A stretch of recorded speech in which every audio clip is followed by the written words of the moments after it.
Ito na yung ripple effect. Kapag burnout ka, nagiging irritable ka, di ba? Short-tempered, withdrawn, parang ayaw makipag-usap, ayaw mong lumabas, tahimik ka. Sa trabaho, papansin mo, madali kang maupindi, konting bagay lang. Tapos, emotionally exhausted ka. Anong effect? Yung mga relationships mo, whether personal or work-related, nagsasuffer yan. Nagsasuffer din yung marriage.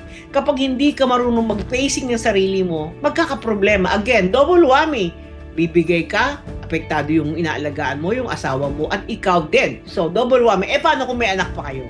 So, kinakailangan as caregiver, you know how to pace yourself. Your patience sa mga anak mo, they suffer. Kapag gano'n na, parang mawawalan ka na ng kakampi. Nawawala na sila sa'yo. Ayaw nilang lapitan ka kasi lagi kang masungit. Anong magsasuffer? Your self-worth. Sa bagay, hindi mo naman fault na ma-burnout ka, pero kailangan mong ma-recognize na burnout ka na. And so, what do you do? Kung nababurnout ka, ipahinga mo.